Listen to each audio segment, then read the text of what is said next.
Good evening, everybody. Welcome to Class 3 of the Book of Lost Tales, Volume 1.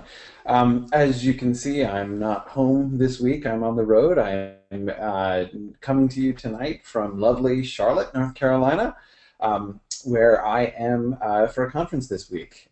So I hope that my interface won't be... I'm doing things a little bit differently because I'm on the road and I don't have my normal setup. So I hope things don't end up looking too different or nothing too strange happens. But if it does, I apologize in advance for that. So we are already fairly disastrously behind in our discussion of the Book of Lost Tales.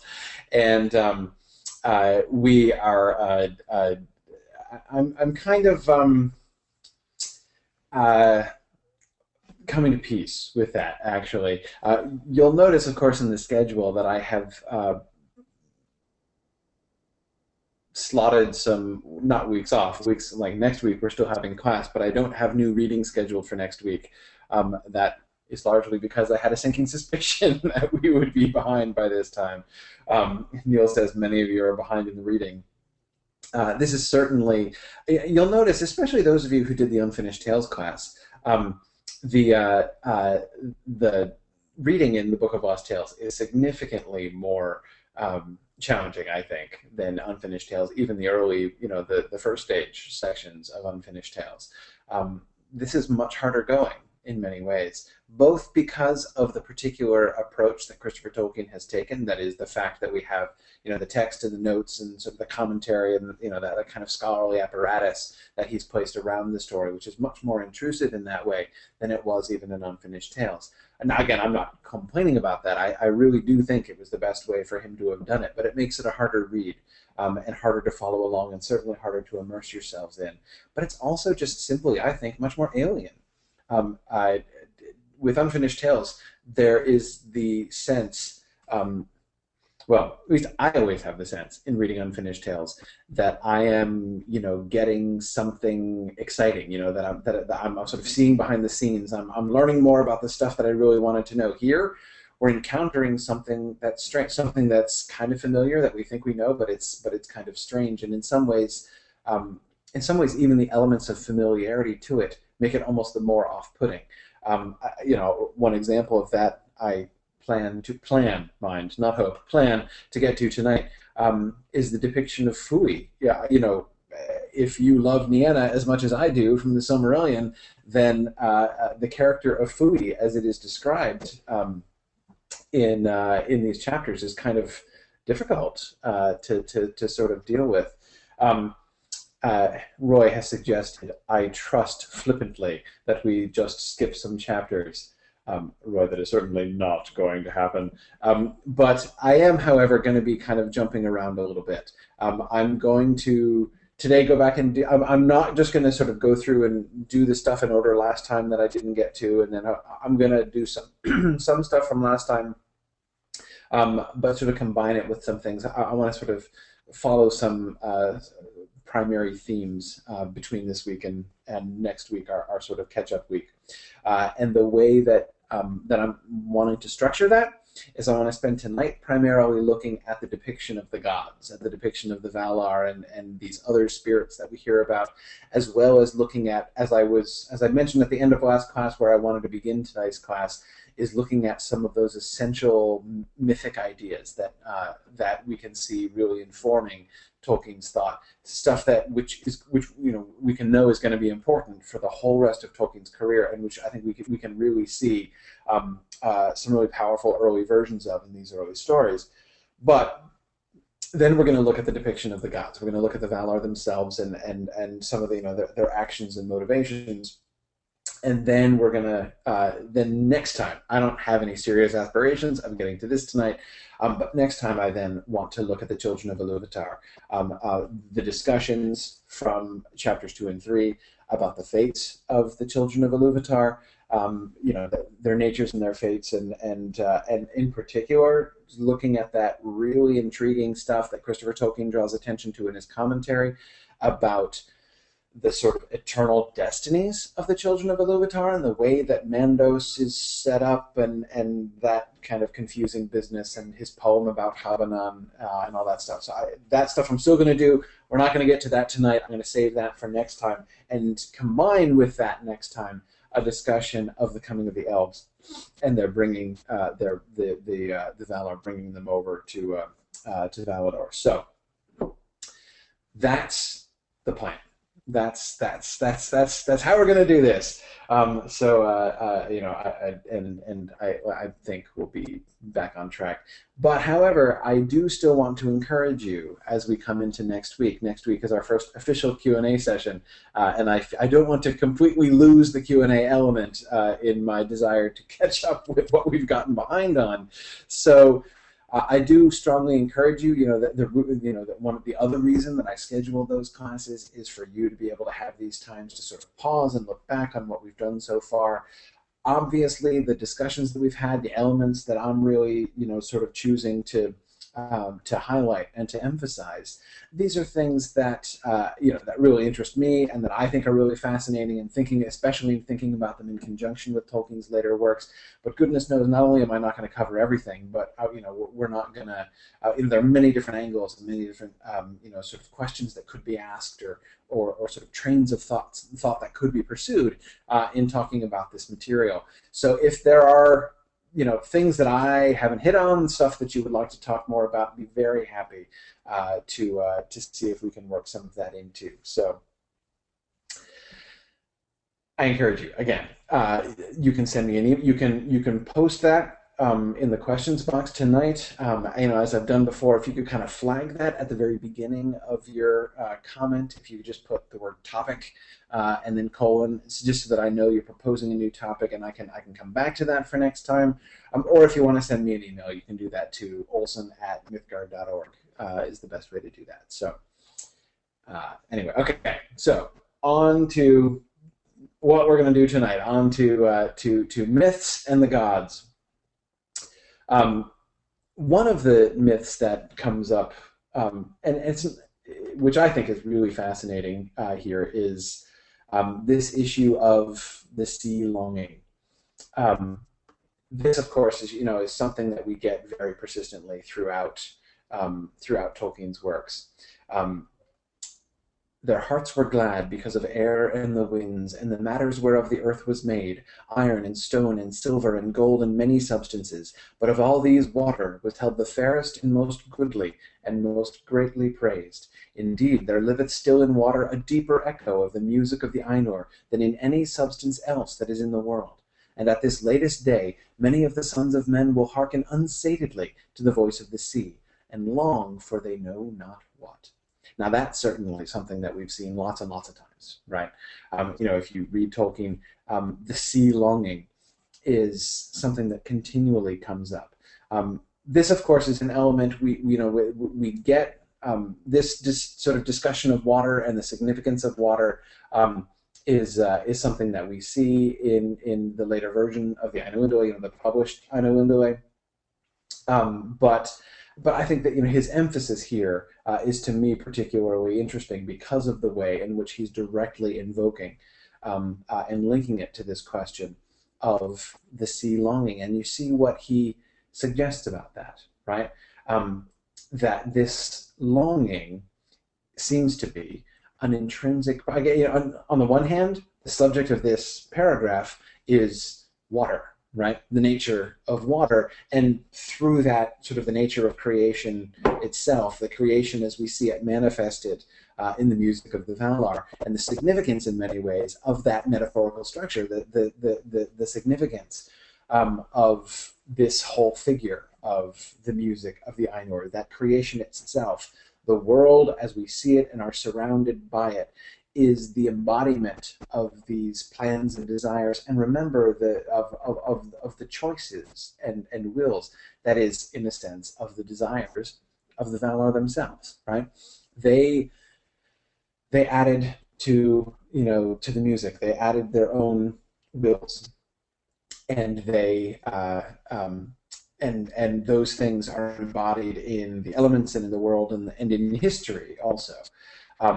But we see this, we're given this glimpse of the hearts of men in particular, the sons of men, but really of perhaps, as we'll go on to see, all of the children of the Ainur, or the children of Iluvatar, excuse me, misspeaking myself.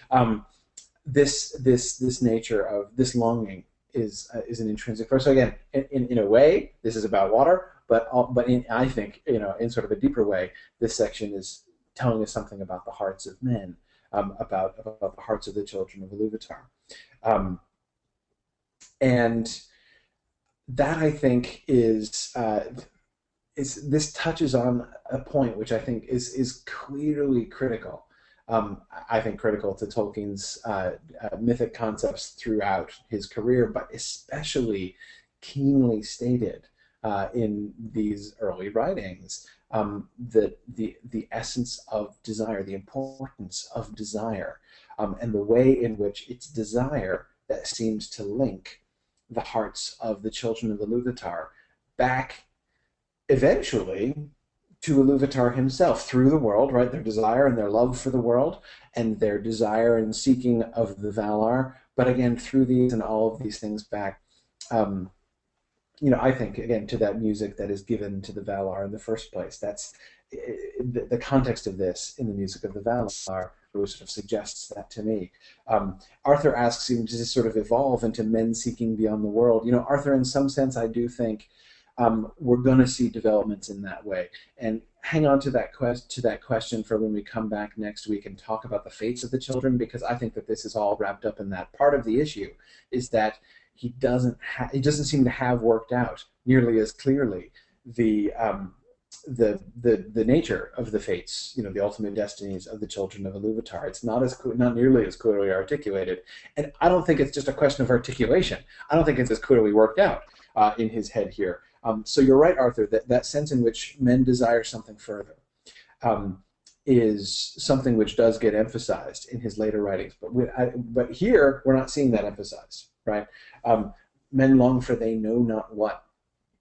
But again, the rest of that paragraph seems to suggest to us, men might not know what it is, but we know what it is, right? Now, we who are now hearing, in fact, this is what's being revealed to Ariel as he's hearing the story of the music of the Ainur. This is one of the things, of course, that's arousing desire within him himself as he listens, right? Let's see.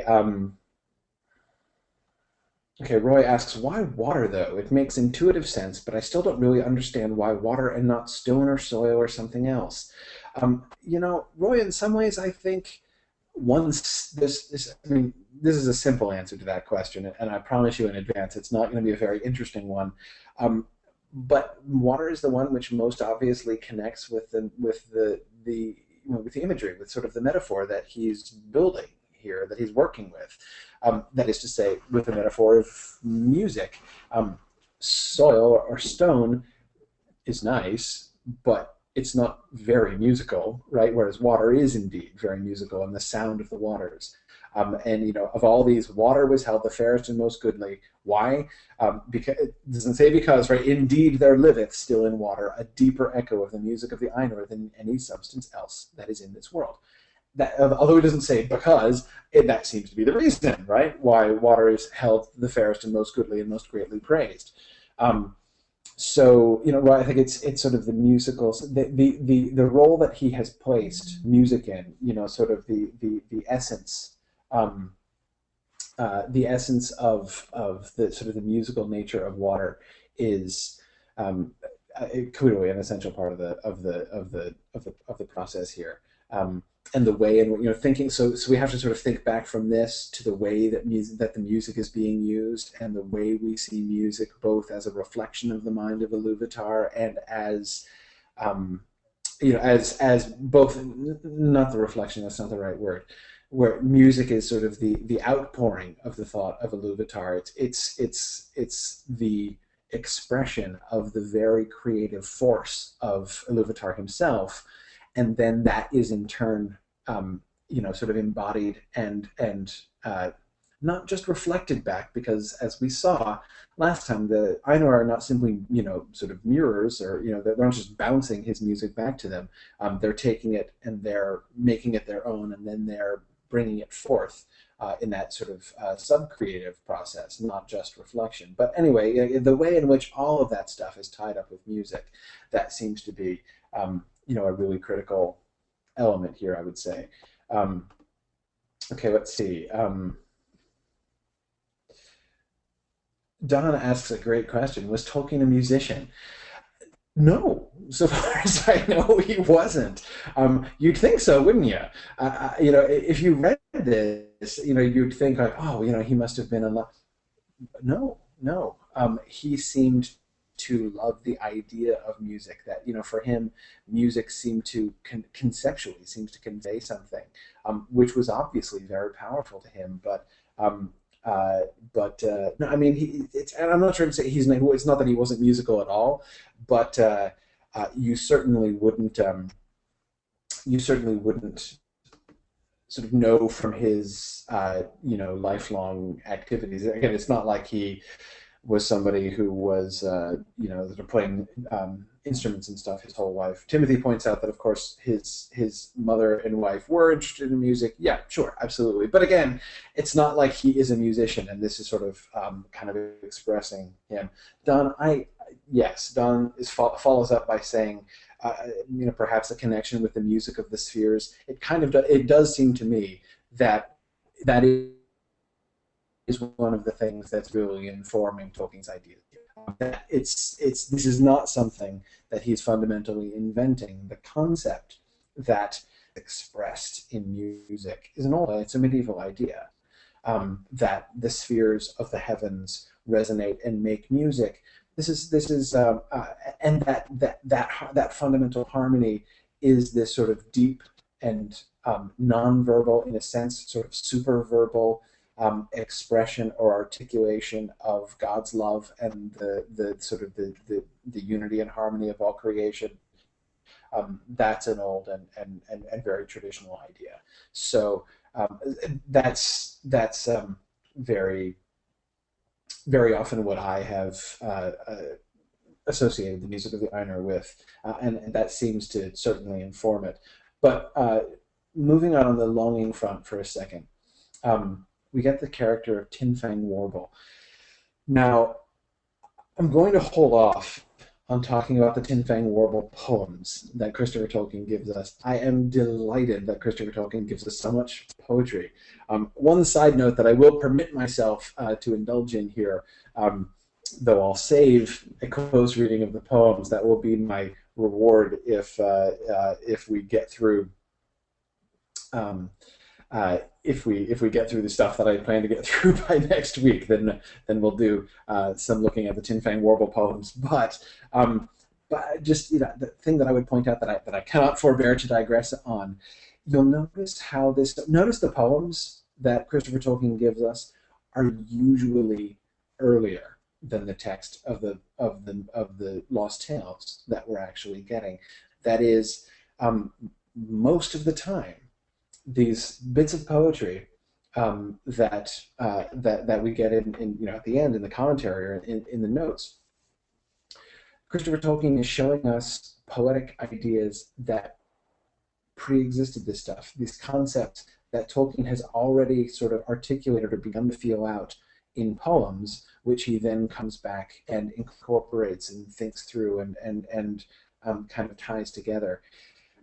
I think, from a lot of the evidence that we can see of his earliest poetry, that this is some of the earliest poetry we have, the stuff that Christopher Tolkien is giving us here. You'll notice the stuff like the Tin Fang Warble poem.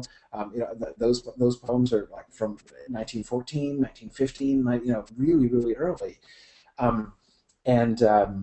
When we look at these poems and then they're the way that some of these ideas, not all and not exactly the same, going back to the Cottage of Lost Play that we looked at in the first week, that to me, the relationship between you and me and the Cottage of Lost Play, and chapter 1, the frame narrative of the Lost Tales, that to me is a fascinating look at the relationship, how these ideas, which Tolkien initially puts into poetry, in which these concepts he initially explores in You and Me and the Cottage of Lost Play, as we saw, this idea of the link between children and the dreams of children, with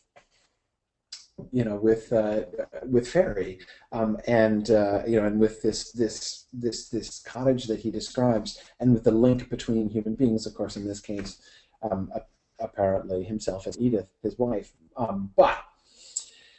But again, the point that I want to make there is, again, not the particular one about the Cottage of Lost Play, but the way in which it seems to me that this is fundamentally how Tolkien's mind tends to work, that these ideas tend to bubble up in poems, and then they get processed and they get linked together. And this is one of the reasons why, to come back to a point that I've been making now for 5 years, why it's so important to read the poems that are embedded in The Lord of the Rings and The Hobbit, because in so many cases, I think that we can see that those poems are not, people have the impression, especially people who skip over them, have the impression that these poems are stated, right? That we look at the story, we're reading the story, we're going through, and then Tolkien must have been like, well, now let's add some poetry to kind of jazz it up or whatever. It's like, and now time for a song.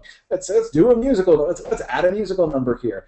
When in fact, in some cases, it seems almost the opposite. That these moments, these poetic moments, arise, either have arisen before in the past and are sort of a part of his early some creative process, or they kind of bubble up within the poem, within the story itself, and really crystallize things that he is still yet working out in the story. And I think there are some really interesting examples of that in The Lord of the Rings as well. I think of Aragorn's spontaneous Gondor poem. I think of the Where Now the Horse and the Rider poem that Aragorn chants before they go into Medusel. There are a lot of things that we can see there that are only just kind of emerging in the story, but that emerge first in in this poetry, and then get kind of brought together. It's something that I'm still kind of working on. I would love to continue to think about this more. This is something I could easily see myself writing about more later on as we move forward. But anyhow, I just want to draw attention to this fact, this interesting fact, that not only do we find all the stuff that keeps coming up, we see, oh, he's also written poetry about that. But notice the trend. Most of the poetry is earlier than this other stuff. That's his early thinking. If you want to really go back to the source of things, if your goal is to sort of come as close as you can to striking bedrock and where these ideas really came from in Tolkien, don't go to the Lost Tales themselves, go to the poems. But anyway, okay. So let's move on to Tin Fang Warble here, and again, we'll come back to the poems later on, I hope. This is right after Ariel has been, well, not complaining, but noting that he's been hearing Tin Fang Warble, this sound out the window, this music at night out the window, and he's heard about Tin Fang Warble, and is this him? There be none, said Vaire, not even of the solo Simpi, who can rival him therein, that is, in music. Albeit those same pipers claim him as their kin, yet 'tis said everywhere that this quaint spirit is neither wholly of the Valar nor of the Eldar, but is the half of Fey of the woods and dells, one of the great companies of the children of Pelurian, and half a gnome, or a shoreland piper.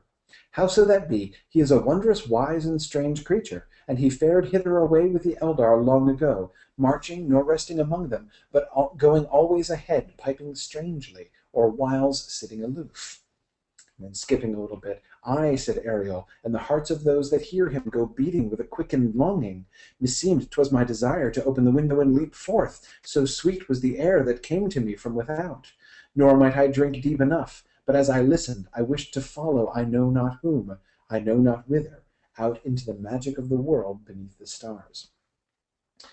So notice again this connection between longing and music, right? We have the longing in water, the longing for the sea, but in that passage in the music of the Einar, we were being told that, in a sense, really what underlies the longing for the sea, it's not like, in essence, the reason that men long to go to sea is not because they're, it's like, adventure, or discovery of the unknown, or any other explanation one might want to give for the longing for the sea, but rather it's the music of the water itself that calls to them and calls to them in some deep way. Here we see music again calling to someone and inciting this kind of longing. I really love the way that Tolkien plays on words there in the second paragraph. So sweet was the air. Air is the play here. Of course, it's not just the air that's coming through the window, but the air, the song that that's being played. And so he uses air, I assume, meaning song, right? So sweet was the air. So sweet was the song that I was hearing, that came to me from without. But then he goes on to speak of it as if he's letting in sweet air through the window, breathing it in. Nor might I drink deep enough. So the way in which he gives through that play on words this almost tangible, as if the music of Tin Fang Warble, the music that is coming in through the window, could itself be inhaled, and he can't drink deeply enough of it. That itself is a metaphor, to compare, breathing deeply of air to drinking deeply of water. But then both of them as a metaphor for taking in the music that he's hearing. I think that the whole sort of network of imagery that Tolkien creates there is really interesting and really fascinating and really indicative of the way that Ariel is trying to capture this, like, the longing, the desire that the music awakes within him.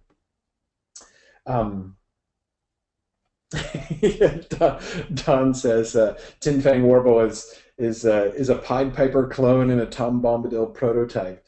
Yeah, in some ways. Now, there are obviously differences there. I don't think I could call him exactly a prototype of Tom Bombadil. But there are certainly some similarities. We're going to come back to Tom Bombadil, actually, Don, later on. Yeah.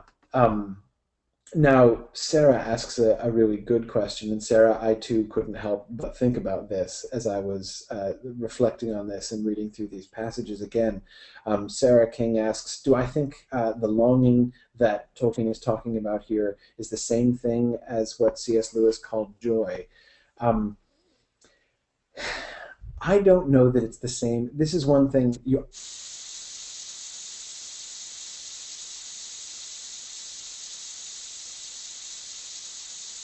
strong to both Lewis and Tolkien. And I know that that's not everybody. I know there are a large number of Tolkien fans who dislike C.S. Lewis, but I know that there are many people who are fans of both. And it's really easy when you're fans of both, and you know both, as I certainly am. They're two of my favorite writers of all time, both of them, and it's really tempting to draw lines, right? That is to say, or really to skip over lines is really what I mean. That is to say, well, that Lewis and Tolkien were friends, and they talked a lot, and they kind of had a lot in common, so it becomes really tempting to sort of blur lines between the two of them. And one of my sort of pet peeves in this direction is somebody who's trying to articulate a point about Tolkien, right? They're trying to point to an idea that Tolkien seems to be getting at, or this concept which seems implicit in something that Tolkien is saying, and they quote Lewis to articulate it, to support it, because Lewis did write many more, sort of explicit works of nonfiction. That it's easier to go to Lewis for a quote. If you're trying to sort of say, like, think back, those of you who took the Two Towers class with me, you think of the wrestling that we did in that class about the concept of faith as Tolkien, depicts faith, and all that, our discussion of that word and how that concept seems to be applied. But I think it's disastrous. Well, not always disastrous. I don't always disagree with the conclusion people come to, but I always disagree with the method. When you're sort of trying to sort of articulate faith in Tolkien, and then go to Lewis to sort of for a quote to kind of support it and back it up. And I'm always cautious about that. but so try not to do that. But Sarah, as you say, I also couldn't resist this connection. The fact that Tolkien and Lewis, for both of them, this concept of longing for something I don't know quite what, um, is central to their thinking and central to both of their thinking way back. Of course, Tolkien hadn't met Lewis when he wrote this stuff, so there's no question, there's no possible question of influence or anything here. Um, that's obviously totally off the table, but are they, is there similarity between in their thinking? Oh yeah, yeah. They don't articulate it in the same way. They don't seem to conceptualize it in exactly the same way. But Sarah, I think I might want to be careful because I haven't thought this through fully, but I might even go as far as to say if I had to point to the one most significant resonance between Tolkien's thinking and Lewis's thinking, um, the thing that on the sort of deep level they most have in common, um, this might be the thing that I point to, the role of longing and the stirring of desire in the heart, because again it's striking, and it's 10 times more striking because they didn't influence each other in this way. You can see it in both of them before. This is why some of the other things, some of the other ideas that they share are to me interesting but less striking. As for instance, their treatment of myth and their concepts of myth and mythology and the role that myth plays in their thinking, also really striking and really important, I think, but less striking than this one because there is influence there. Tolkien's concept of myth, Tolkien talked Lewis around on that point. Lewis admits this, and Tolkien talks of it. That Tolkien basically schooled Lewis on myth. And it's Tolkien's concept of myth that Lewis then spends the rest of his life, sort of defending and talking about. So when you see Lewis talking about myth, that's again, it's sort of, but this cuts way deeper than that in this way because we do see it sort of happening independently in that way. Um, but anyway, good.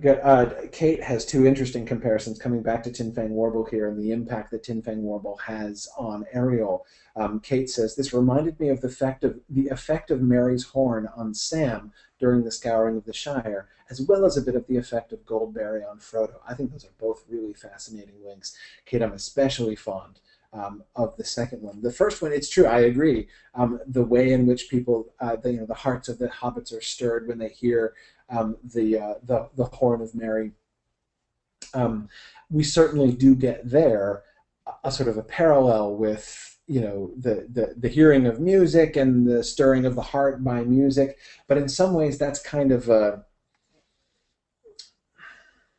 the Mary's horn version is sort of a much cruder version of this. It's like it's a magic horn, and the magic of the horn is to sort of prompt people to. Again, there's not that sense of kind of touching to the deep nature of the human soul, right? Then like the ultimate nature of the human soul and the relationship between the human soul and the world and the human soul and God, right? Those are the things that seem to be evoked in this, the description of the sea longing and in this talking of Tin Fang Warble. And so, Kate, this is where I keep coming back to. This is where I keep coming back to that Goldberry one. I think that's a really neat. The way in which Tolkien, the narrator of The Lord of the Rings, kind of grasps at comparisons, right? How to express what it was like for the hobbits to meet Goldberry. I find those passages really, really interesting. And so, Kate, I hadn't thought about putting them next to this, but I think that's a really great thing to do. That strikes me as very right. One brief note, and we'll come back to it later on. Vira's explanation who Tin Fang Warble is I think really fascinating in this context, right? He is not an elf.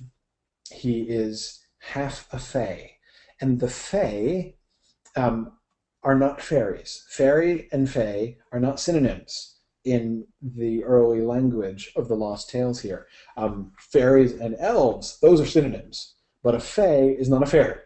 A fae is one of the gods. In fact, a fae of the woods and dells means what in later parlance he would call one of the Maiar.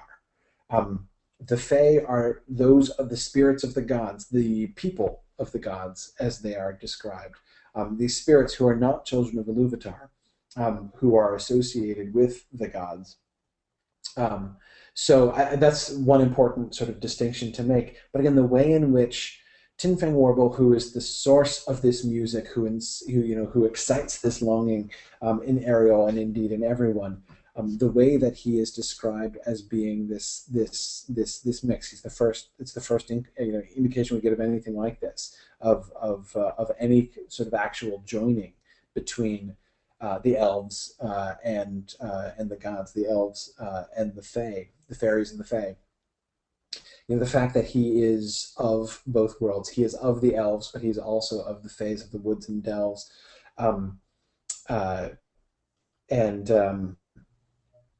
How so that be, we're not really sure, but he's a wondrous, wise, and strange creature, and it's part of both his strangeness and his wisdom and his wondrousness and the wondrousness of his wisdom that we see him connected, I think, in both things.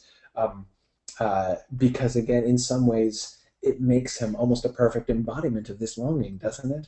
That this longing is itself one of the things that draws the elves, that draws the children of Iluvatar. Obviously, it draws Ariel too, towards the Fae, towards the gods, towards the world, towards Iluvatar. Again, it's all about harmony and bringing together and that desire. Anyway, Chuck is asking, what should we see Tin Fang Warble as Pan, as connected with Pan?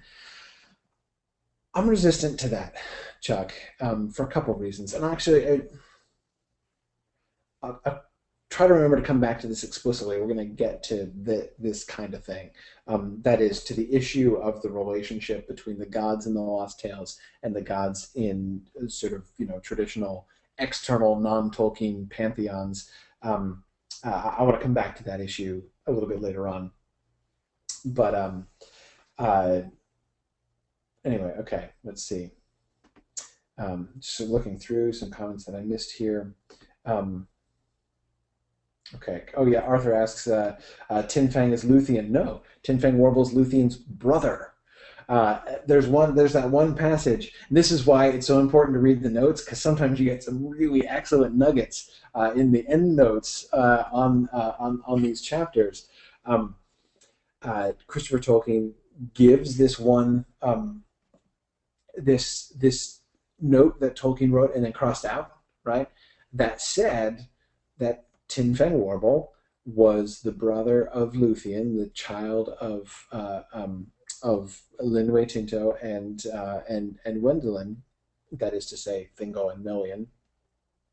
And that's a fascinating connection to think about. And again, he crossed that out, right? That's not the case. He abandoned that idea. So I don't want to take it too far, because it's pretty clear that he abandoned that idea really quickly. I mean, he wrote it in the notes, so it wasn't part of the original story that he wrote, and then he crossed it out before it could be fully incorporated into it. So it was obviously only a fleeting idea in his mind. But I find, once that fleeting idea is planted in my mind, it's hard to avoid the sort of further reflections that it to me invites about Luthien herself, about Tinuviel, of course, as she's still called, at this point. And of course, we've learned to associate Tinuviel with song and with the power of her song. So when you think about, Luthien versus Sauron in the Silmarillion, and Luthien singing and dancing before Morgoth, um, to be remembering Tin Fang Warble and this music that comes in from the night and the effect that it has, I think um, is really fascinating. Both Sarah and Brianna have asked about Dairon the Minstrel. Um, yes, Dairon the Minstrel is Luthien's brother in the early version. So Sarah says he's more of a proto Dairon. Yes, in that sense. And again, I'm gonna be really careful about this because it simplifies and perhaps even in some ways sort of falsifies um, the actual process of Tolkien's thought there. But there is a sense, nevertheless, in which Tin Fang Warble becomes Dairon, her brother, becomes Dairon the Minstrel, her, um, you know, un, the guy who comes in second to Baron, ultimately in the later version of the story, we can see some associations there. But again, you want to be really careful. You certainly can't draw equal signs. Ting Fang Warble equals Dairon because even by the time we get to Dairon as brother of Luthien when he's first he's manifested in the story in that way, we see that if I'm remembering correctly, that's he's her brother in the Lay of Leithian in the poetic version that he writes up in the 20s. But again, he already even then he's a very different character from Tin Fang Warble. I mean, it's not. Yes, he's a musician, and he's her brother, and he's one of the greatest of the musicians. But he's not Tin Fang Warble. He's not associated in this way with this kind of desire, with this kind of because of course you'll notice the other essential element of Ting Fang Warble of his character is that he is elusive, right? You almost can never see him. He travels with the Eldar, but not with them, before them, right? He goes before them singing. So, his music draws them on. He's with them, but he's not with them. That's an essential element, again, very different from Dairon as he ever is. Merrill Tarinki has this comment for Ariel when he is asking for limpe, that magic drink of the Eldar, which he desires to taste of, because he has this unquenchable longing and he wants to. So we have limpe. Remember that imagery that Ariel was using in his description of his reaction to Tin Fang Warble and his music, where he's taking in the music as if he's inhaling the air, but both of them as if he's drinking, and the way that we get that sort of metaphorical chain there. But behind that and around that, we have limpe itself, which is literally a drink, which seems to be connected, certainly in Ariel's mind, and is explicitly connected with music and with the understanding of these things. You gain, those who drink of limpe gain this perfect understanding of all musics, right? They become sort of in tuned with they become in tune with the music and these sort of deeper things that he only has this very uncertain, he has this desire for, but very faint concept of. But of course, he speaks of drinking limpe as if it's going to solve his problem, right? I have this unquenchable longing problem, and please just let me drink. Put me out of my misery, right? I really desire to do that, even if it means remaining here forever. Meryl's comment. And hearken, O Ariel, think not to escape unquenchable longing with a draught of limpe, for only wouldst thou thus exchange desires, replacing thy old ones with new and deeper and more keen. Desire unsatisfied dwells in the hearts of both those races that are called the children of Iluvatar, but with the Eldar most, for their hearts are filled with a vision of beauty in greater glory. Really fascinating idea. This is one of those one of those moments in the Book of Lost Tales where I'm like, whoa, deep, deep thoughts here. You can see Tolkien really wrestling with this. And it's one of the fascinating things about this mythology that he's writing is seeing him wrestle with these really deep concepts. And desire unsatisfied dwells in the hearts of both those races that are called the children of Iluvatar. It is essential to being a child of Iluvatar to have not just desire dwelling in your hearts, but desire unsatisfied dwelling in your hearts.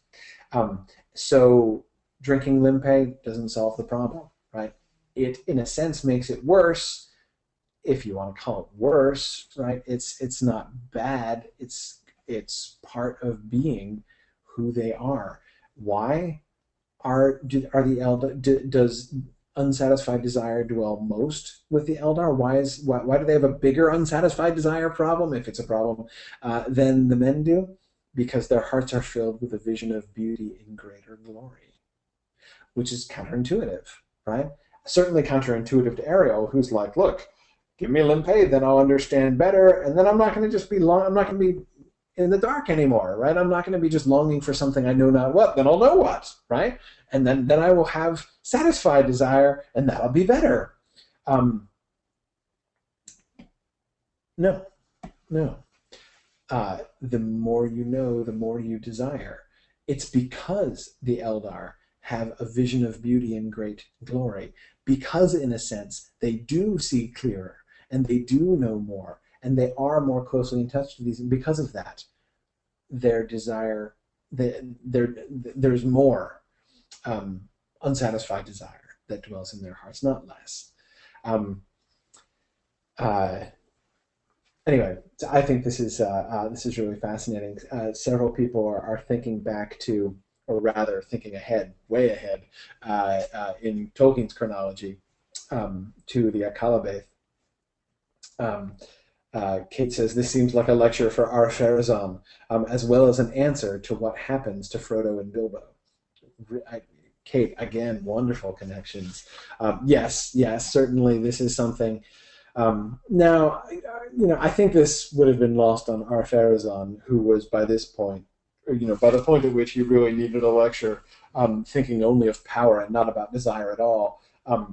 But I too can't help but think about that debate between the elves and the Númenóreans, back when the Númenóreans are still just starting to turn away, and when they talk about desiring what the elves have. Note, this isn't the answer that the elves give them then, right? But it is fascinating to think about this in conjunction with this. Now, again, we can't just take this early stuff and transplant it forward, and we certainly can't be like, when we're trying to explain the Akalabaith and look at the arguments that the elves, are making to the Númenóreans in that debate, we certainly can't be like, well, here's what the elves are really good at. Let's quote from the Book of Lost Tales, right? And that'll help explain what they're really getting at. We can't do that, right? Because concepts change. That's written much later than this, so we have to be careful in sort of following the development of Tolkien's thought. We don't want to assume that he's still thinking about things in exactly those terms, whether he would articulate it differently later, or whether even his entire concept has significantly changed. Many things about it will have significantly changed by that time. So we have to be very cautious in doing that, and I always want to be sort of as scrupulous as possible in doing that. But I agree with you, Kate. That connection is really interesting, and certainly if we can't just draw an equal sign between them. We can't just quote the one to support the other, but we can think about them together, right? We can sort of put them side by side and consider them, and I think that when we do, as with those other comparisons, Kate, that you were suggesting earlier, it's really it raises some really interesting things.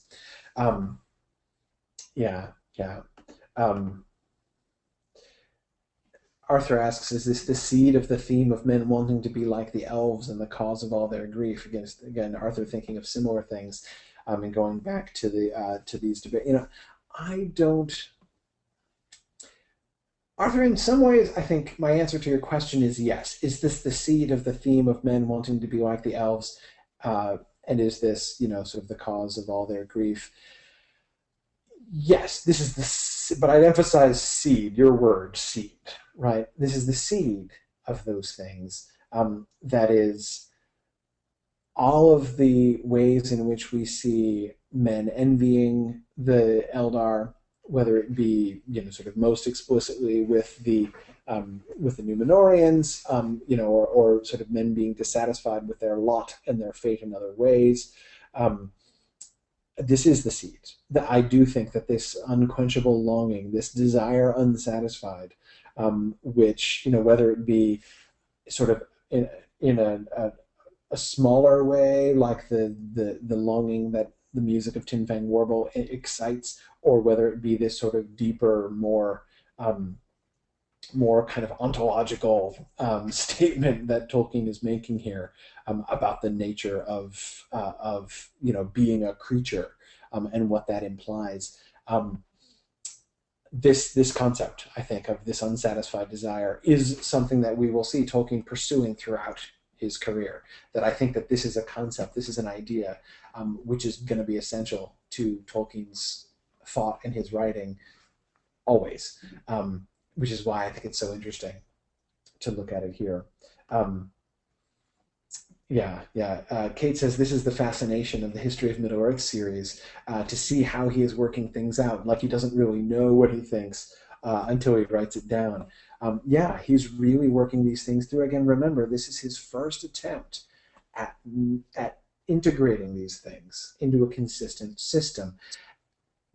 We all associate this with Tolkien, right? We all know and love Tolkien as the guy who's so great at integrating systems. It's the world of Middle-earth and the intimate, the intricate interrelationship of all these things, the way in which it's such a consistent world and brought together. Yeah, Tolkien's really great at that. And here we're seeing him try it for the first time. As we see, he's got these poems, right? These thoughts and these ideas and these concepts are floating around out there. He's even manifested some of them in particular stories. We know he's playing with the Eärendil story that's already lying in the background, right, of the Frame narrative. We see the references to Eärendil there. We know that some of the stories, such as, for instance, the Fall of Gondolin, he's already written before he tries to put them all together here in Unfinished Tales. So, again, you've got the poems, you've got these isolated stories, and now you've got him trying to build these things together and show how they all fit together. So, yeah, Kate, absolutely, I think we're seeing him really wrestling with these ideas for the first time, and that is so cool to see what this sort of looks like. And Kate, you are totally right about the fact that the concept of longing is an issue for the Valar as well. It's not just about men and elves. And that's actually, Kate, what I was thinking when I was saying just a minute ago, that it seems to be for Tolkien an essential element to being a creature, right? Not just a child of Iluvatar, but a creature, a created being. And because it does affect the Valar as well. Okay. I'm not being a model of efficiency this evening, but that's okay. Because, I've got next week to catch up. So it's like I have infinite time, so I don't have to worry about anything. That's pretty much the moral of the story that I'm taking out of this. Let's look at another one of these. I don't regret spending a lot of time on the unquenchable longing theme, this sort of this deep mythic concept, which is so important for Tolkien.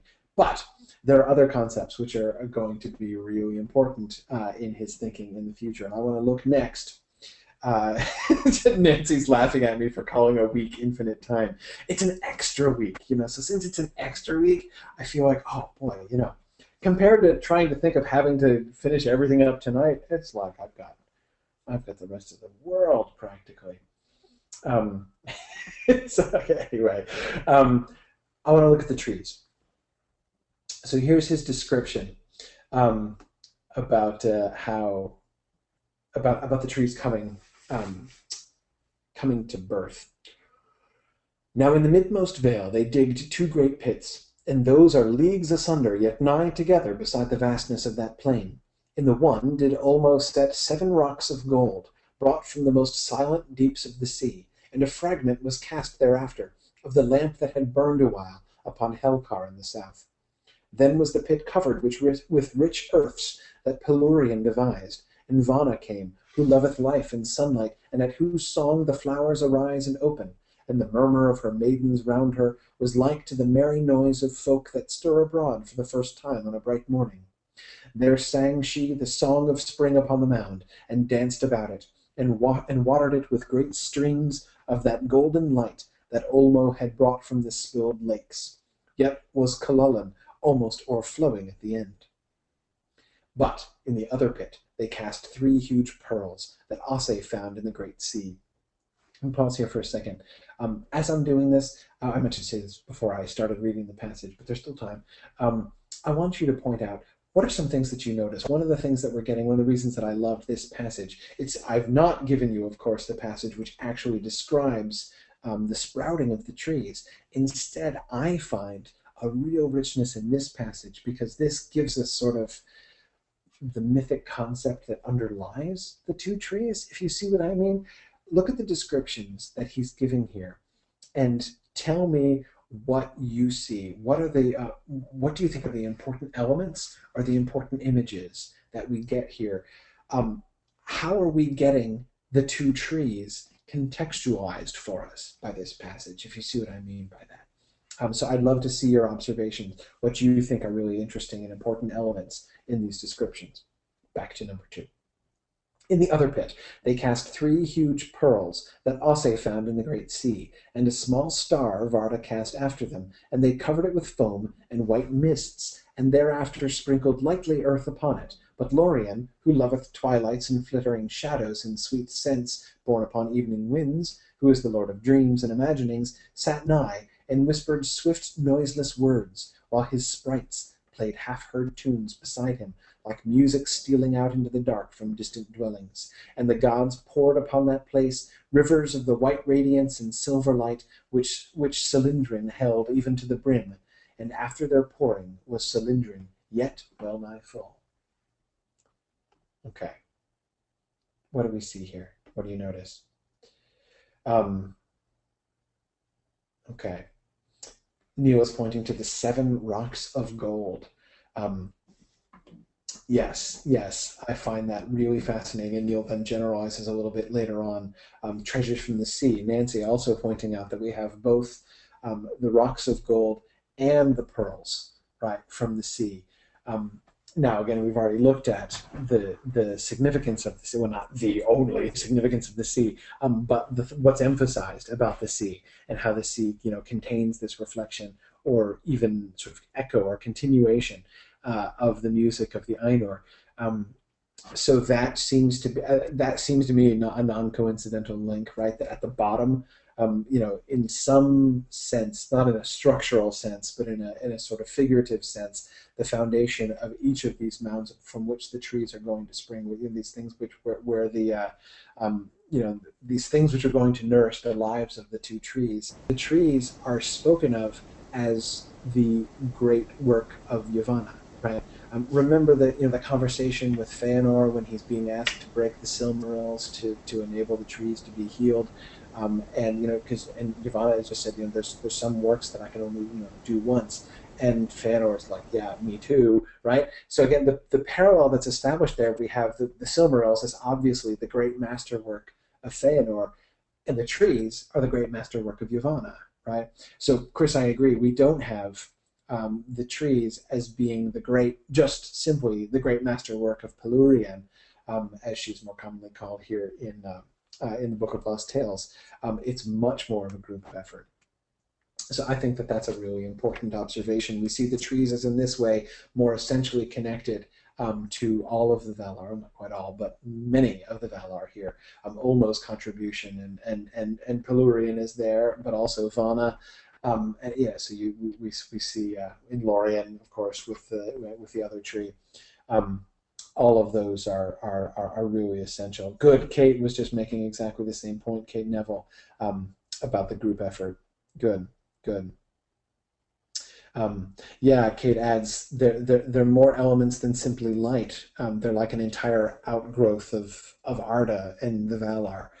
Yes, there's a way in which it does seem that, again, instead of conceiving of the trees as the masterwork of Yavanna or Pelurian, instead we have the trees almost as if they are the the the the fruit, uh, I don't want to say culmination because it's not like they are the ultimate thing, but it's like they are the entire world plus the Valar bearing fruit, right? And the trees are themselves the fruit of that. Um, I agree. I agree. Um, okay. Oh, sorry. I see you guys lost me for a little bit. Am I back here now? Um, Tell me when you lost me, because I know this is I'm one problem with being not at home. I'm using wireless, and the wireless here is really good, but sometimes wireless goes out for a second, so I'm sure that that's what happened. Somebody tell me where you lost me, and I'll restate something. Um, okay, all right, I'm back now. That's good. Where What was the last thing you heard before I went away? Um, okay, okay.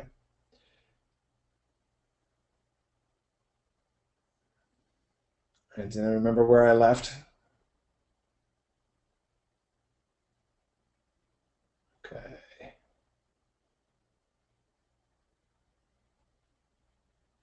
Um,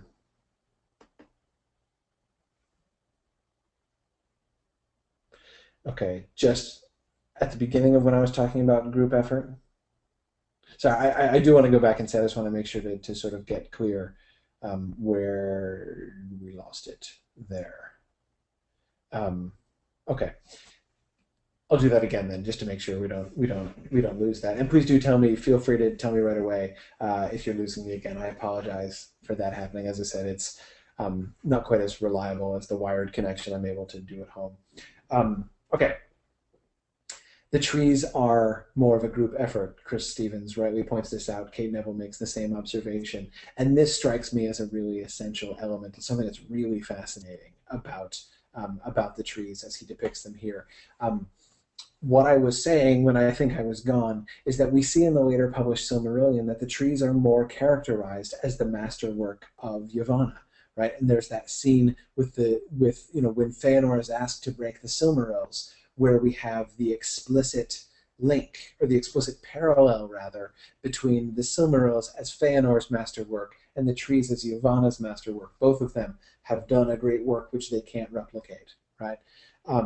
And here we see the trees not as the masterwork of Yavanna at all, but rather a collaborative effort of all of them. And I like the way that Kate articulates that, um, that they are um, uh, it's like all of Arda and the Valar coming together, and that does seem to me right here. That they are the word that Alyssa House Thomas suggests is epitome. They're like the epitome of the Valar and the world. I think in some ways that works, especially if you use epitome in its old sense. Like the sense in which John Donne used to use the word epitome. Um, but but I would even say they are like the bearing of fruit of all of these things, um, almost like rather than like the product of one of the gods, they are almost like the children of all of these things together. They are the offspring of their thought, right? Um, and that element I think is much more heavily emphasized here. Um, good, good. Um, Now, this relationship to the, let's see, um, this relationship to light. Neil was pointing out the golden light from the spilled lakes. This, I think, is a really interesting element of the Lost Tales story. Um, Many of you will have observed before that this idea of light as a liquid substance um, is still implicit in much of the language of the published Silmarillion. We can still, the way that Ungoliant comes in and sucks the light out of the tree as she sucks its very sap in life. The way that the light of them is collected like dew and fills vats.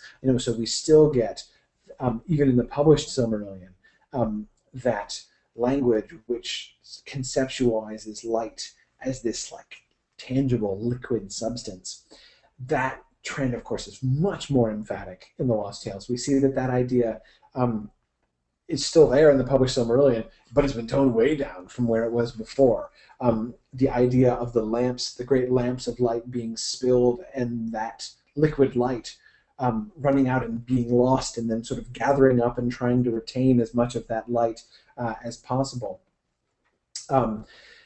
is a fascinating concept. For this reason, therefore, again, there's like this conservation of light thing going on, right? In order to have the trees are again kind of an embodiment of this. They draw upon these lakes of light that they've collected there in Valinor. It doesn't just work the other way around. The trees are themselves like the living source of light in Valinor. In the later version, they're the replacement of the lamps. Right here, it functions very differently.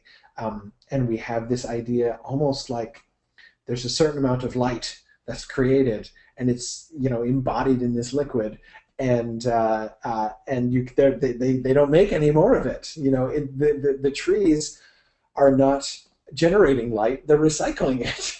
Right? Yeah, exactly. As Chris points out, they have to be watered by the light. Absolutely.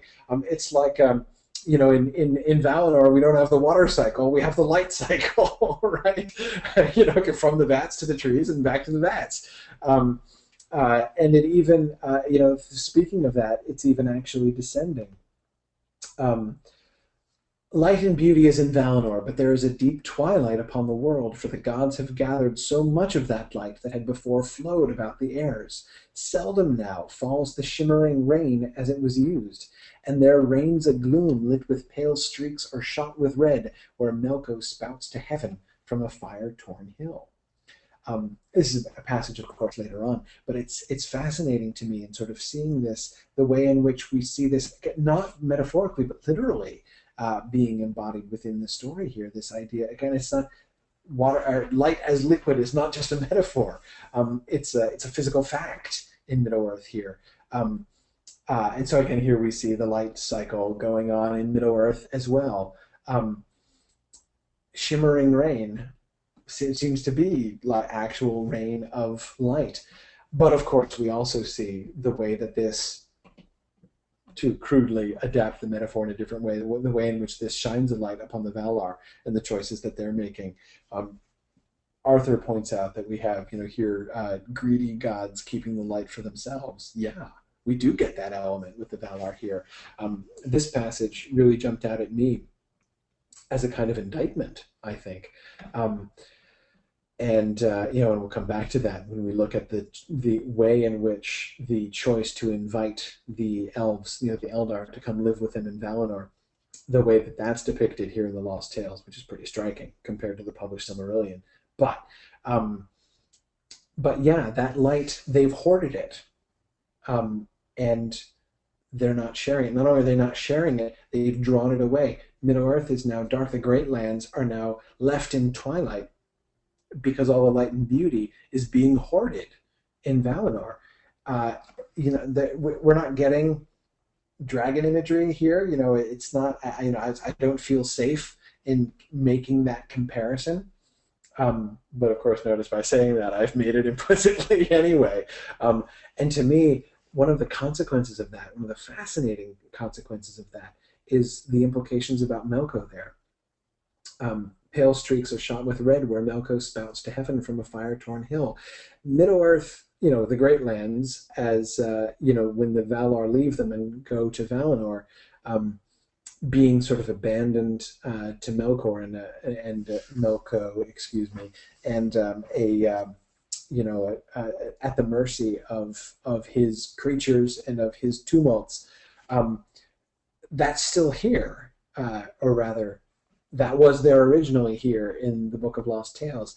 But the way in which we get, on the one hand, the hoarding of the light by the Valar, and then the pale streak, the red shots of light, where Milko spouts to heaven from a fire-torn hill. It's still the tumults and the violence which Middle-earth itself, which the land of Middle-earth is, to which it's being subjected by the discord of Milko. And yet, it's the only light around, right?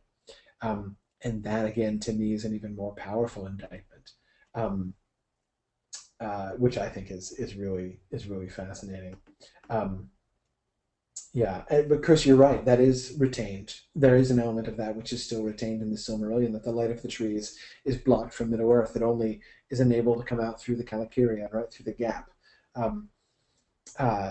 Yeah, good. And Nancy had just been making exactly the same observation I was just making. Melko's the only one who's providing light at this point.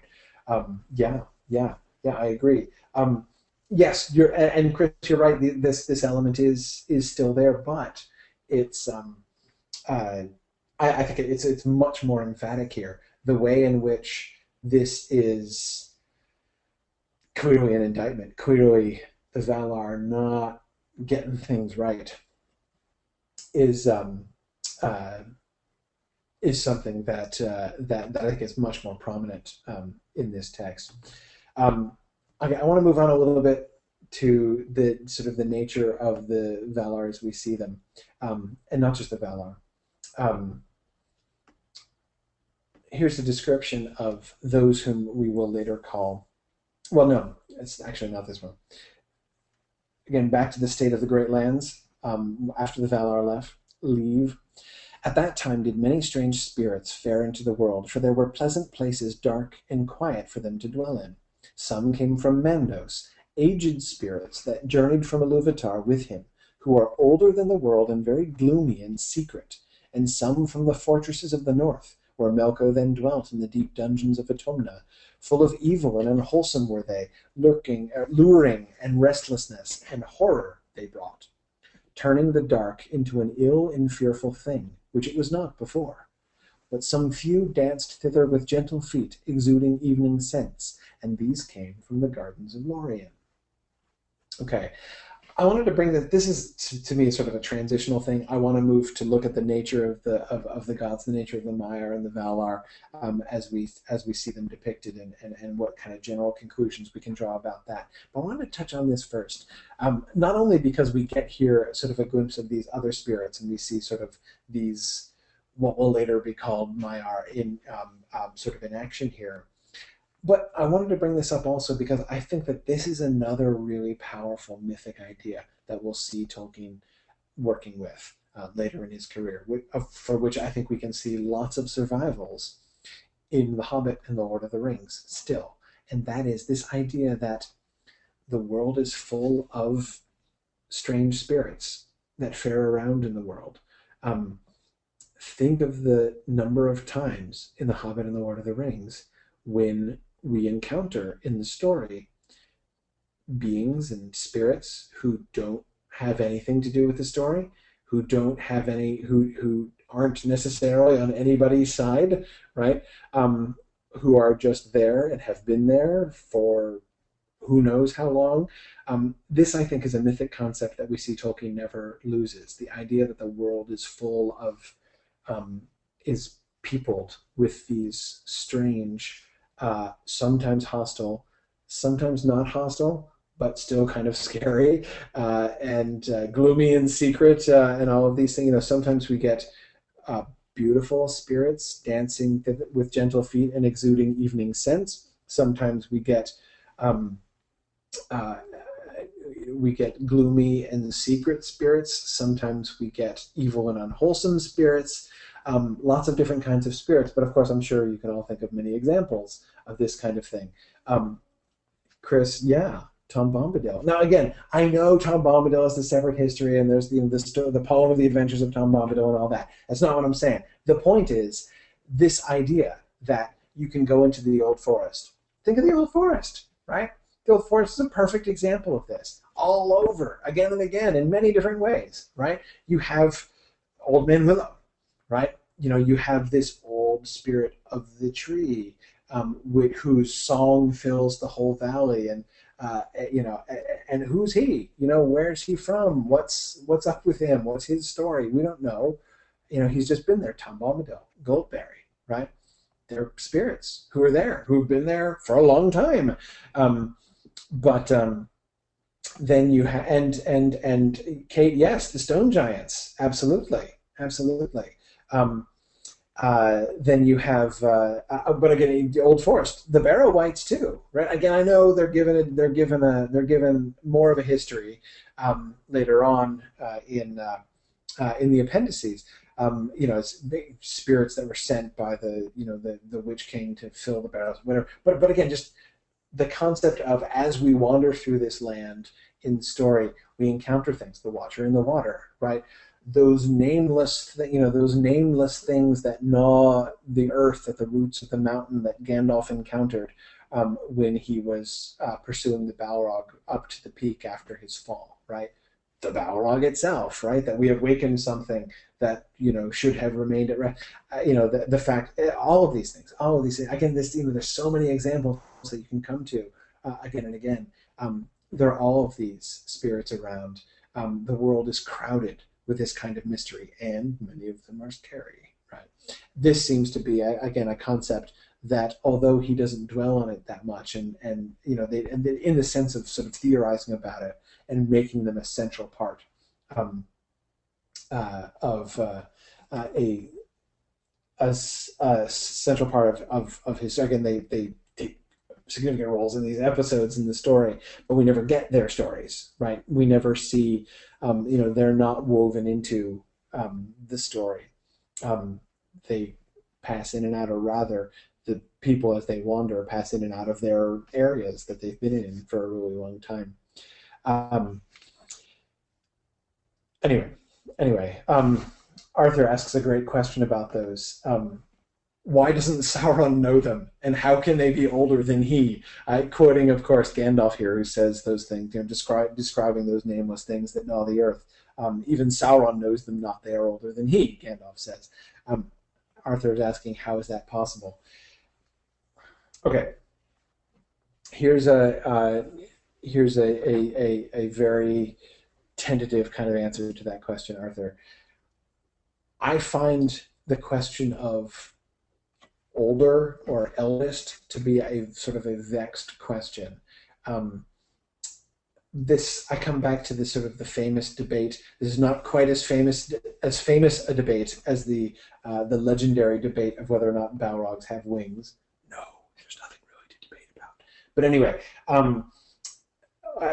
less well known than that is still the old debate about who's actually the oldest, Tom Bombadil or Treebeard. They're both called eldest, right? Eldest and fatherless is Tom Bombadil, and Celeborn calls Treebeard eldest. Maybe you could chalk that up to it's Celeborn, but I'm just kidding. I really shouldn't go out of my way to make fun of Celeborn on every occasion that I have the opportunity to do so. That would just be uncharitable. But anyhow, but again, this question, I feel, here's my theory, Arthur, for what it's worth. My theory is that the problem that people have in debating the question of age, or Arthur, as you say, how can they be older than Sauron? Like, conceptually, how's that even possible? Sauron is a Maya. He was presumably there at the music, right? So how can anyone be older than him? I think the problem here stems from our conceptualizing the question of age as, how long has it been since you came into being? Right? That's usually what we mean, right? When somebody says, how old are you? They mean, how long has it been since you were born, right? I don't think that that's the way the concept of age and eldest are being invoked, either with Tom Bombadil or with Treebeard, or about the nameless things beneath the earth here. When you have a whole passel of things, Valar and Maiar and everybody else, who all seem to originate at the beginning, who all predate, the creation of the world, that question of how old are you, in the sense of how many years has it been since you were born, is a completely meaningless question. However, how I understand it, therefore, since I do think that way of thinking of it is kind of meaningless, for especially for creatures who predate the world, I think that what it does tend to point to are how long they have endured in what they are doing. Tom Bombadil is eldest because he has been. Think about that long speech he has about, Tom was here before this and before that and before that. He predates everything and everybody. He has been there before anybody else was there, right? And by there, I mean principally where he is, right? It's not to say that he, again, was created prior to Other Maiar or something like that. Rather, he has this sort of claim of antiquity, and he is nobody's successor, right? He is nobody's successor. This is, and uh, uh, with things being older than Sauron, Sauron is just passing through compared to these things. They've been there.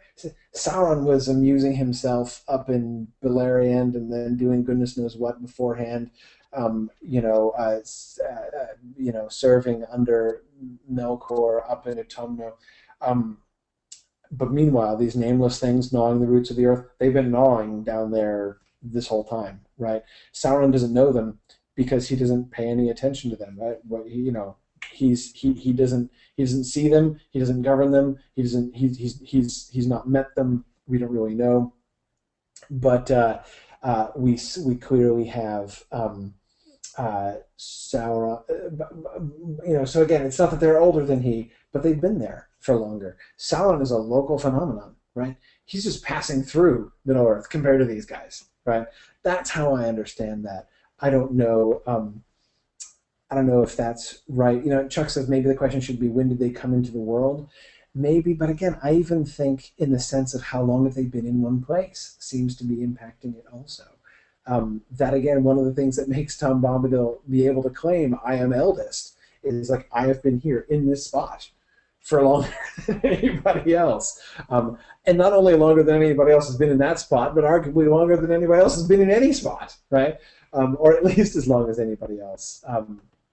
But anyhow, so that's my probably inadequate explanation of that, but a good question, Arthur. Okay, so again, I want to point to these strange spirits, but let's go to the familiar spirits. About them, about the Valar, that is, fared a great host, who are the sprites of trees and woods, of dale and forest and mountainside, or those that sing amid the grass at morning, and chant among the standing corn at eve. These are the Nermir and the Tavari, Nandini and Orosi, brownies, fays, pixies, leprons, and what else are they not called? For their number is very great. Yet must they not be confused with the Eldar, for they were born before the world, and are older than its oldest, and are not of it, but laugh at it much. For had they not somewhat to do with its making, so that it is for the most part a play for them? But the Eldar are of the world, and love it with a great and burning love, and are wistful in all their happiness for that reason. So much here. And I'd like to start with that last point because it connects most to the things we've been talking about before. That is the difference between the nature of the love of the Eldar for the world. The difference between that and the love of the Fae, of these Fays for the world. The Fays were born before the world, and they're not of it, but they laugh at it much because they had to do with its making. It is for the most part a play for them. It's something that they are separate from it. They are observing it, and they're often laughing at it. But the Eldar don't laugh at the world. They love it, the world, with a great and burning love, because they are of the world, and they are wistful in all their happiness for that reason. Now, the other thing I wanted to mention, of course, about this, so the primary thing I wanted to talk about are these names for these spirits, for these fays that creeps out. Fae, of course, is one. Brownies, pixies, leprons. We move first from names in Tolkien's languages two quite familiar names, right? Brownies, pixies, leprons, fays.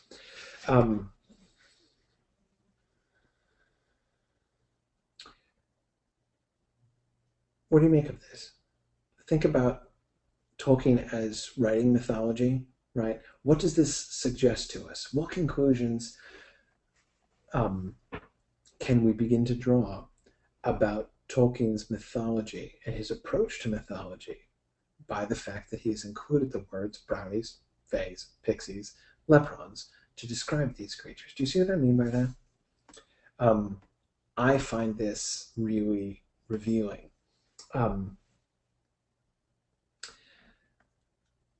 One obvious conclusion is that he is clearly not, is explicitly not trying to draw a separate and independent mythology, right? He's not suggesting that this is totally independent of the historical mythology of our world. In fact, he's going out of his way to draw connections between those. He's already done this. Remember, we've already been told that the names of the gods, the names of the Valar among men, are many, right? There is this,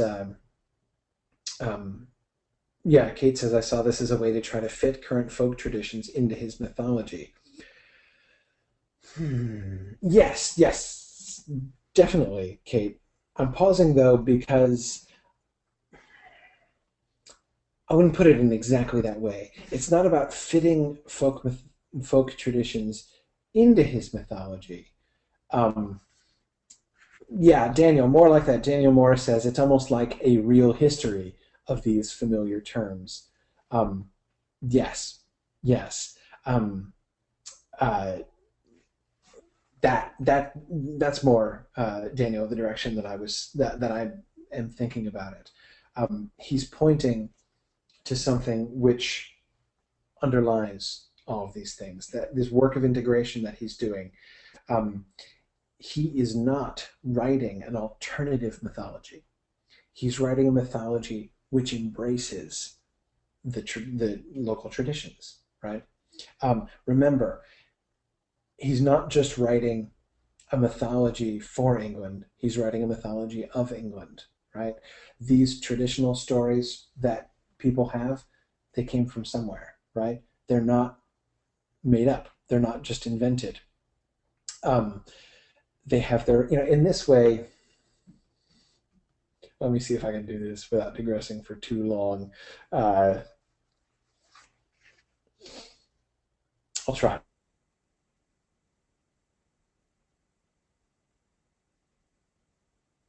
Medieval cosmology, of the sort of medieval mythology, in the sense that when the medievals looked back at pagan mythology, they didn't chuck it out. The medievals didn't, by and large. They had way too much respect for the ancients and their learning and their wisdom.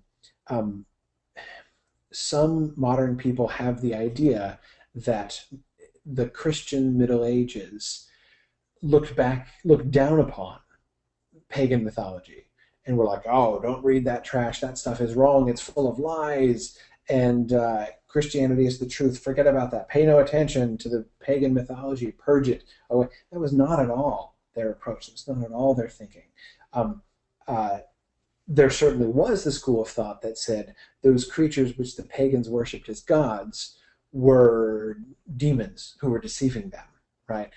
That was a school of thought that existed, but that's in many, as evidenced by the way that they articulated, as evidenced by much of their theology and almost all of their poetry, that's not the primary way that the medievals thought about pagan mythology.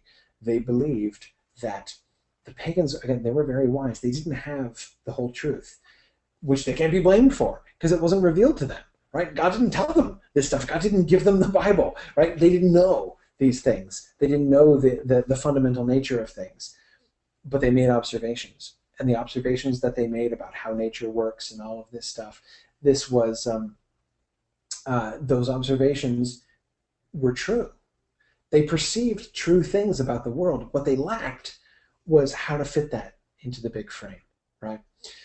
So when the ancients perceived that there were these divine beings who influenced the world in particular ways, the ancients, were perceiving that which is true.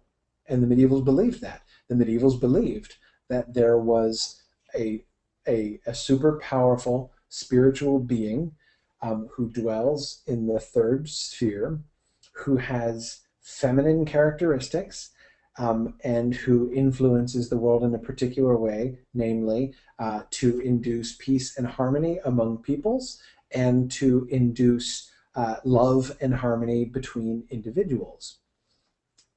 Who are we talking about? We're talking about Venus. We're talking about they perceive this as the goddess Venus. The medievals said, yes, she's there. But she's not a, this is not a polytheistic system. She's an angelic spirit. There is indeed a planetary intelligence, as she was called, who is. That's what they were perceiving. They didn't understand the hierarchy into which those beings fit. And what Christians could do is not chuck out the whole old system and build an entirely new system premised upon the Bible, but rather the Bible gave them the ability to put things together and to see, here's really the big picture that the ancients couldn't see. That's again, that's how the medievals looked at older mythologies and how they related themselves. It wasn't just about them borrowing elements from older mythologies. It was about them embracing elements of older mythologies and recognizing, again, that the ancients perceived much truth. They just couldn't fit it all together. They didn't know the whole story, right? The rest of the story, the overarching elements have been given to Christians. They haven't figured them out. They're not smarter. Everybody knows that the ancients were much smarter than we are. Tolkien isn't exactly operating in that same world here, but it seems to me that there's kind of an element there, that he's not claiming that his invented mythology here stands in relation to traditional, folk ideas as, Christian theology stands to pagan mythology. He's not saying, I am writing the new great and authoritative mythology. And I don't want to give that impression because that's not how I think that it operates. But what he is doing in sort of a smaller scale is sort of taking, remember when he talked about the mythology for England, it wasn't just a sort of a spiritual, like a cosmological mythology that he was wanting to build in particular. It was fairy stuff, right? That there are no fairy legends that are natively English. That's what he wanted to supply. So what he does do, what we see him doing, and this is one of the most overt places where we can catch him doing it, is going back and looking at those traditional fairy stories, which have come through, but not in any clear way, not in any articulated way. But this evidence, sometimes evidence even just in local traditions, of things like brownies and pixies, where we can see some concept of fairy, right? But he's going to take and he's going to build this structure, this overarching mythological structure, which shows us the big picture that underlies all of these things. So, why is it that stories about pixies and brownies and fays and leprons have come down to us, right? What underlies those things? They're not just random silly stories to be dismissed, but they don't tell the whole story either, right? Just like the pagan myths are not silly stories to be dismissed, but they don't tell the whole story, right? The story of Venus and her relationship with Mars, it doesn't tell the whole truth, right? It doesn't convey, everything you need to know about mythology, but it's also not to be thrown out either. There's truth there, but we have to be able to contextualize it. Tolkien is contextualizing the fairy elements, right? And we see him explicitly doing this. And this then brings me to, and Sarah, yes, Sarah points out, thanks for pointing this out. She says it's interesting that these are not fated elves. They aren't and haven't and never have been elves at all. Yes, he's making that distinction, but we do get the faded elves later on, and what we will see eventually. Guess what happens to elves as they fade in this early conception? They get smaller. We see him even his mythology is even going to embrace in this early phases of his mythology. His mythology is even going to embrace Tinkerbell.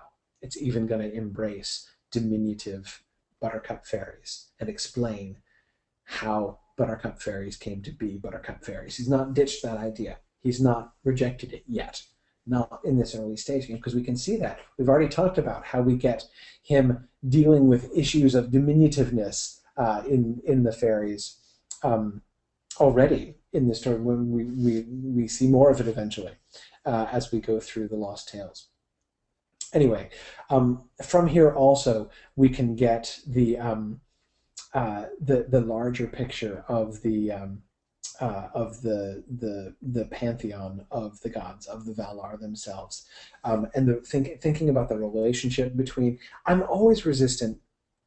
This is something that's almost inescapable, and I found this in class. This happens all the time. Whenever I would teach my Tolkien class on the undergrad level,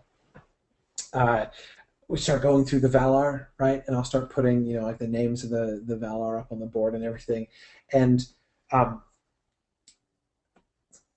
students are always doing equivalents in their heads, right? They're always looking at this, okay, Manwë, okay, Zeus, got it, right. Olmo, okay, right. Poseidon, I'm with you, right. And I always try to resist. I'm like, no, stop, don't do that, don't put an equal sign. Now, again, obviously, it's not that there's no connection there. The link, the similarity between Manwë and Zeus is not a coincidence. The similarity between Poseidon and Olmo is not a coincidence. The similarity between Tulkas and Thor, Nancy, is not a coincidence. No, I agree, it's not a coincidence. But I still say, be careful. Don't put an equal sign. And when you put an equal sign, I think that one begins to miss the point in some really important ways about what Tolkien is doing in his mythology.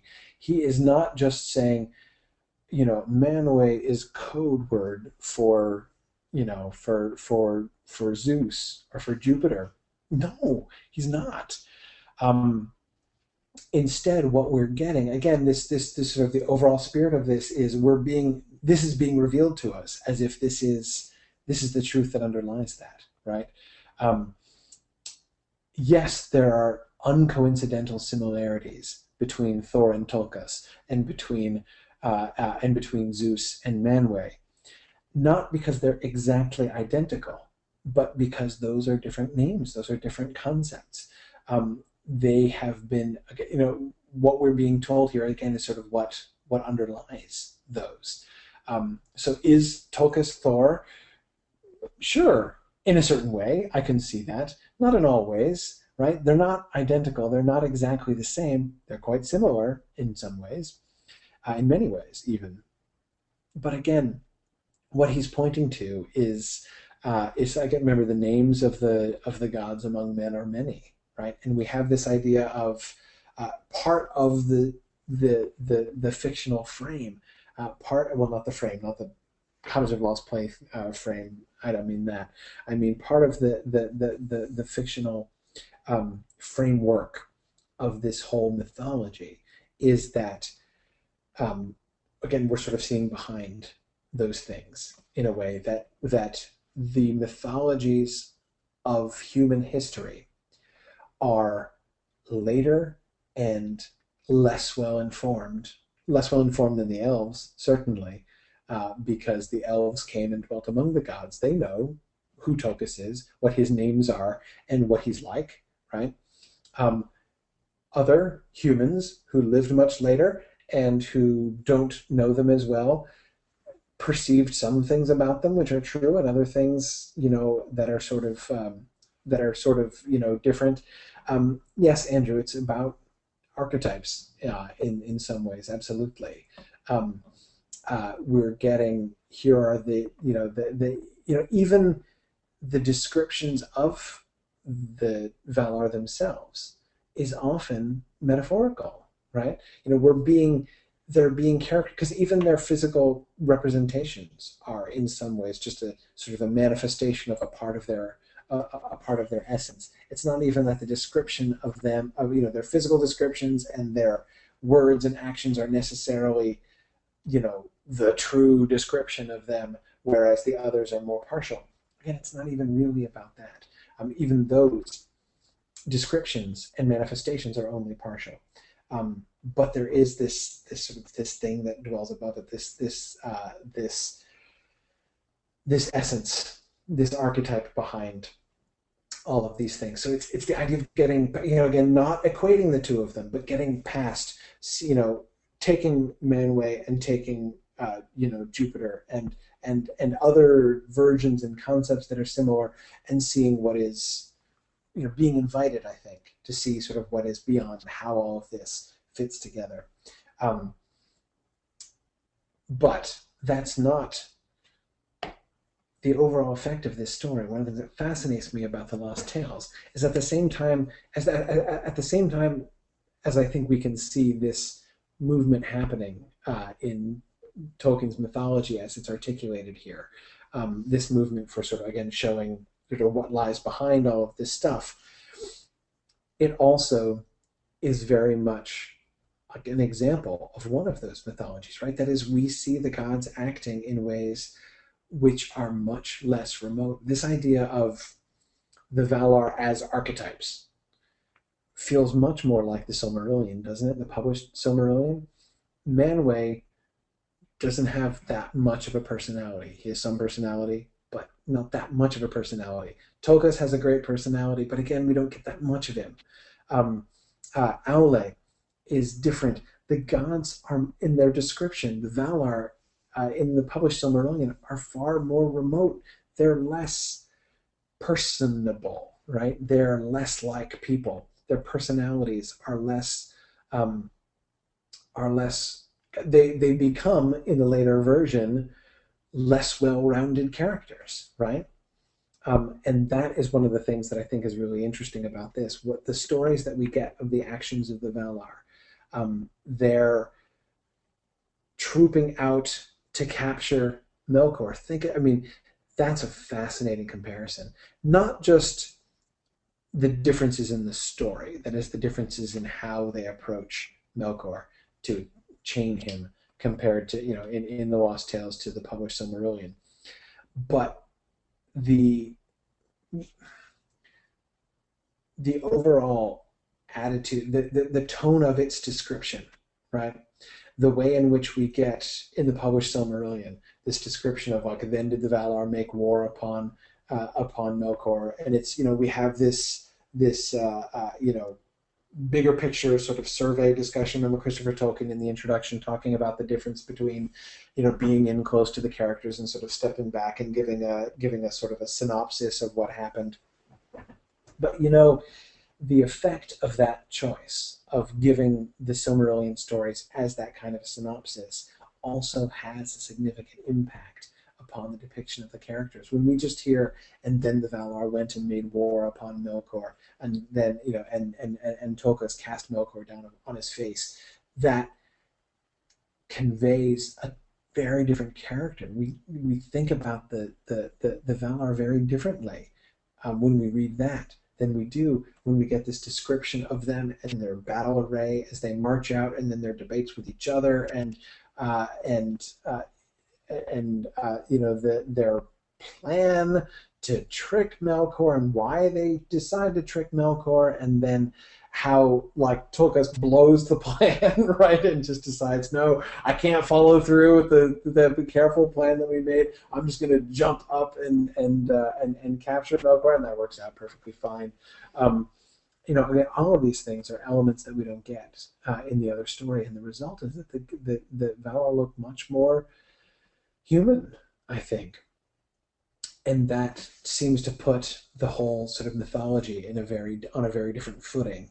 that is the mythological stories about the gods in a very different footing, much more like a traditional mythology in this way. Anyway, I'm keeping you guys way late, and I should let you go.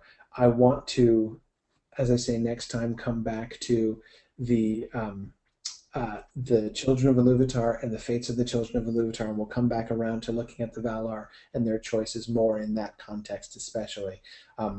And I'll probably come back and allude more to, or talk a little bit more about the chaining of Melko in the context of, because we have those two major debates, right? In these two major decisions that we see the Valar coming together to make. One is the decision about chaining Melko, and then the second one is the decision about what to do about the Eldar. So we'll probably talk about that too. But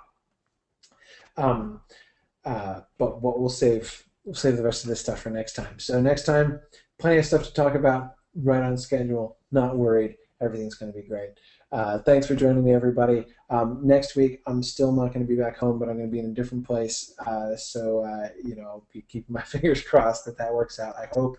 I will let you guys know if there's any disruption to the plan, but my plan is still to hold class as normal at the regularly scheduled time next week. So let's hope that works out okay. Anyway, thanks very much, everybody, for joining us. Good night.